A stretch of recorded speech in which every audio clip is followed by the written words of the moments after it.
Most destructive thing besides foxes and rabbits that have ever been introduced to this country. Hello people, it's Glenn from the Burnout River Clean.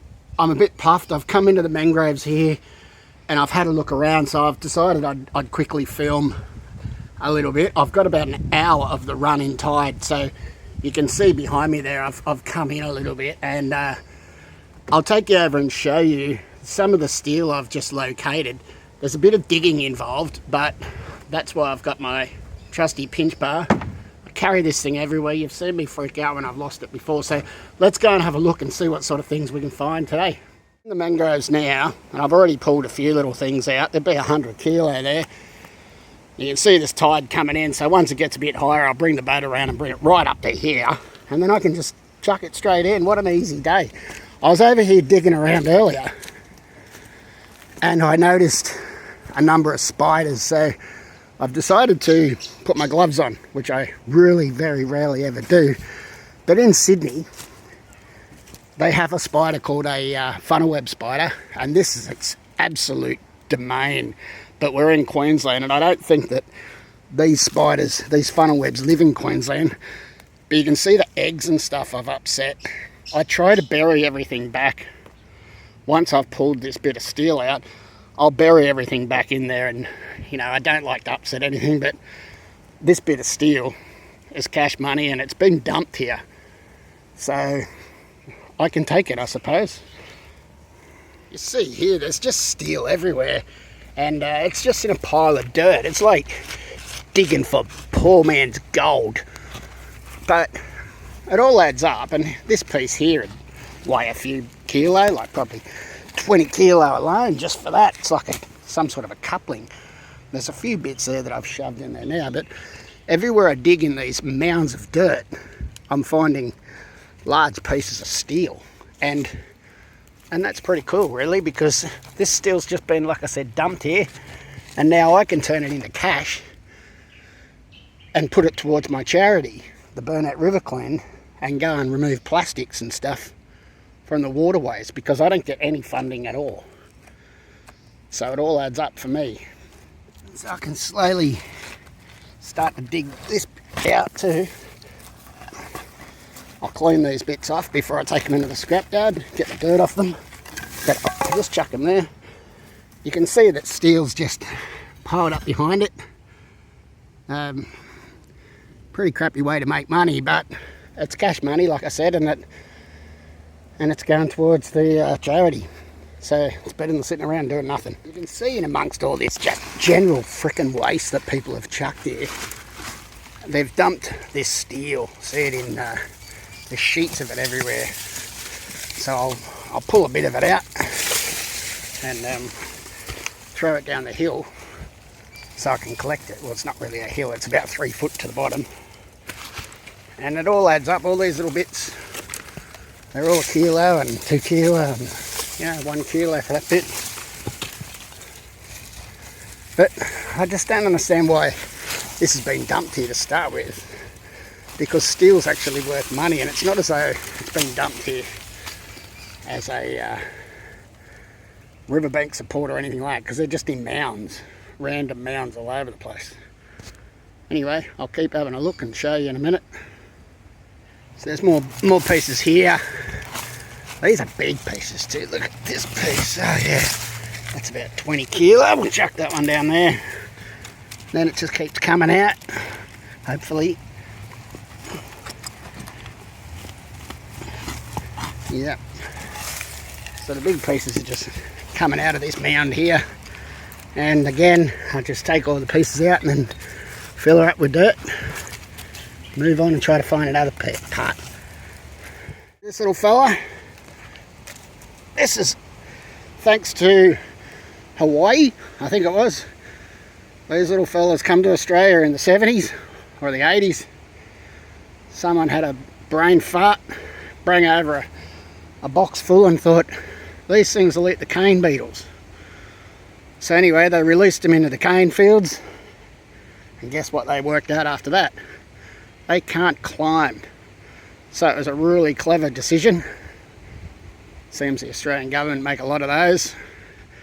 And these things have bred in prolific proportions. In Queensland, people kill them. They're heading towards Kakadu and Northern Territory and just destroying everything. But I don't kill them because I think to myself, the only thing that can eat a toad is another toad. And in spring, which it is now, these things will lay millions and millions of eggs between a handful of them. And when those little toads hatch, they are like black masses moving across the ground. And these things, the bigger ones, just sit there eating them. They're the only thing that can eat themselves. Magpies and crows and stuff have worked out, turn them upside down and peck their guts out, but really they don't have any predators at all. And I mean, humans don't really care about them, they just leave them alone. People run them over for fun and stuff like that, but it's doing nothing to their population.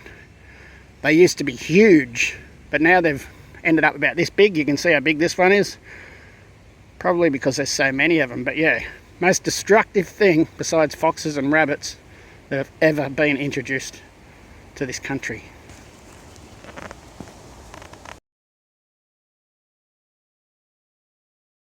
We'll just let him go, and you watch. They just don't care. They just don't care about nothing. Anyway, that's probably why they're thriving. Another example of the spiders in Queensland. I don't want to hurt this thing. It came out of the inside of the piece of steel there, and these things are everywhere. Sometimes they'll give you a shock and you'll whack them and injure them, but the best thing is to leave them. But you can see they're pretty big. Like, that's comparison to my hand. That's a pretty big spider. They're not venomous, but they can bite. One bit my dog once and he was jumping around squealing like a bloody lunatic. Get him right under the armpit. Anyway, I'll shoo him off and I'll show you, this is the stuff that I've picked up. And if you come over here with me, which you've got no choice, you've got to because you're watching this, there's another pile here. It really doesn't look like much, but you can see these are big pieces, and there's going to be probably 300 kilo just in this small amount, and I've done it in 45 minutes. You can see the tide is now almost got up to where I am, so I might bring the boat around and chuck this into the boat and see if I can get a little bit more after it's loaded up. At 45 minutes, the boat's way out here now. Lucky I tied it to a tree so I can pull it in a bit, but I had to pull that onto the mud 45 minutes ago and it's come up half a foot. Okay, got half of it in the boat.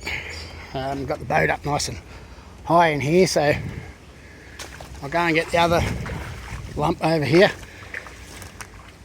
and then film it once it's in the boat. Well, there it is, it's all in the boat. You can see there's a fair bit there. It'd have to be 250 kilo, probably 300 kilo there, but I did see a little bit more. And as usual, I'm going to go back and have a little look just before I go, so I'll take you over and give you a look in a second. That area I was just telling you I saw, you can see the pieces here, they're just sticking out everywhere. So I might just grab a handful, chuck in another 100 kilo, and after that, get going. You can see the side of these mounds. They're basically just made up of steel. Like, there's a lot of steel here. I don't know what this little piece is here. That's some sort of a, don't know, it's got a plastic fuel adapter on it. This is big stuff. It's all out of like tractors or bulldozers or something. Anyway, like that thing over there is like a brake drum hub. And it's huge. And if you look back a couple of weeks ago at the sizes of the pistons that I was finding, they were like 10 litre bucket sizes. Anyway, I'll keep having a look and try to pull out another 100 kilo. Look at the size of this thing. Does anybody watching this have an idea of what this could be? It's steel, and you can see it looks like stone, but when you scratch it, she's steel underneath. And I have no idea what it could be. These other pieces here, they're just huge. They're like 4 inches thick. So I don't know what that could have been. Here's another piece. You can see how thick that is. Like, that's the size of my hand, and that's solid steel. And that ain't even looking like moving. So I don't know how far down into the ground it goes, but that's going to weigh a lot. So these pieces are just going to have to stay, these big pieces. But already I've pulled out some good size. It'll be another 100 kilo now. So I suppose I better start getting ready to pack this in the boat and get out of here. It's coming up to an hour. The tide's about as high as it's going to get, I think, today. It's a pretty low high tide, but anyway, I'll get this back to the boat. Okay, back in the boat and rolling. I've got that huge piece of steel there. It's only like that big, but it's solid. I got no idea of the weight today. But this is a 1,000 litre box. 800 litre box, sorry. So it holds 800 kilo of water, I suppose, but I wouldn't have a clue what that weight would be. All that weight there, but I'd be guessing it'd have to be over 300. Maybe 350 kilo. Not bad. That's for the hour. And I could have hung around longer, but it's too much stress on the poor little boat. And I ain't coming back today. It's too beautiful. I want to go home and finish my trailer. Passing the mangroves here, and I can see in there a life ring. If I can get in there, people love those things. They come and they buy them from the charity and stick them on their, garden fence or something like that, along with ocean floats, like track floats and all that sort of stuff. I'll see if I can get in. Well, I'm almost there. There's a tree right in front of us here. I'm sure I can reach over and grab it. You watch me fall in the water. You'll never see another video again because the phone will go in with it. There you go. It's not much, but it's part of the nautical look. And people, like I said, people love that sort of stuff. I like it too. It's pretty cool. We're having all floats and nautical stuff hanging off, the fence or where you have a beer and all that sort of a thing. Look how dense these mangroves are, but it was amazing that I just got a little clear run straight in. Well, nearly back at the boat ramp. It's a horrible windy day now, and had to go pretty slow with this kind of weight in the boat. But anyway, back now, almost. I'm back at the boat ramp. I've got the stuff on the back there. I'll give you a quick look. I'm just about to go to the scrapyard, so I'll try to film it there. They get a bit funny there when I start pulling out the camera and filming stuff, so I'll see how I go anyway. This is the stuff that's in the back of the ute now. There's a shopping trolley there full of heavy steel, and that container in the back's got a lot of steel in it too, so I don't know, it doesn't look like much, so maybe 300 kilo, but who knows. It is heavy steel, like it's heavy, thick, 2-inch pieces. Rightio, at the scrapyard, got the old boy getting a tray ready to put next to the ute. Go from there. Okay, now I've got to find somewhere to turn. Look at that big truck shaking every time they're just chucking the steel in there, shaking it around like it's a matchbox. Doing the usual, we'll go up another 50 metres and pull over and straighten up the boat and straighten up the ute, and we'll show you how many kilo I ended up with today. It's all straightened up, everything's out of there, and got the ute today, so that's all nice and empty. And now I'll show you what I got. Okay, that's it for today. 399 kilo in 1 hour or 45 minutes, and about a 25-minute trip back to the ramp because I had a bit of weight in the boat and there was some crazy breeze blowing. And anyway, I like to keep the stuff dry so I can put it into the back of this ute, and this ute isn't as pretty as my other car, as you can see. Look at all the crap everywhere. But yeah, that's just cash money. I say it all the time, just cash money. If anybody else has any stories or any pictures of the areas that they live in and what sort of things they pick up, send them through if you can send them through on here, or just talk about it, because I love chatting about that kind of stuff, and it's just amazing the things that you can find out of the river. So here's a bit more of what we find in the river, all these floats. A lot of these are cut off by people. They seem to get jealous or some crazy idea in their head, and they cut the floats off people's traps.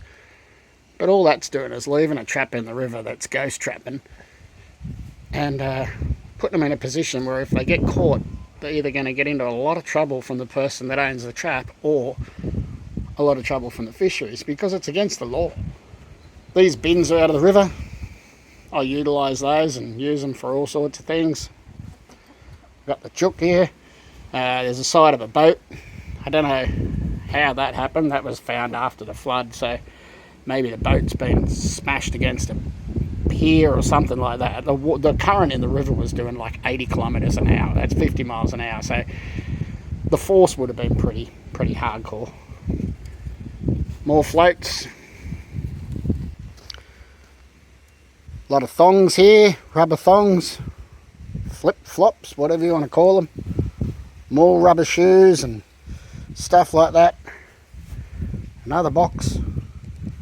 They're just everywhere. These all came down after the floods, you know, like when people's backyards flooded, and the first thing that floats away is the thongs and the shoes at the back door. And then the next thing is the water system, like the hot water system. Things like that.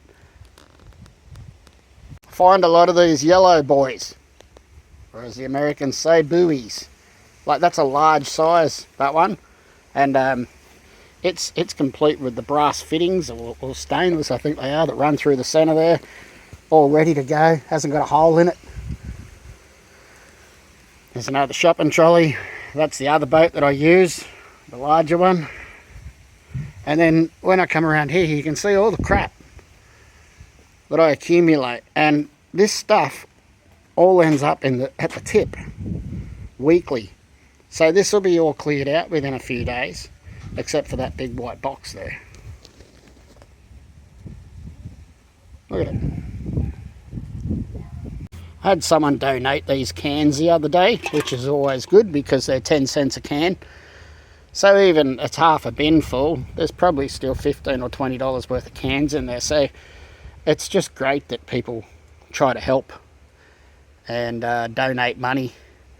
Anyway, like I've said, if you want to see more videos, you can subscribe, and hopefully we get to make a lot more videos in the future.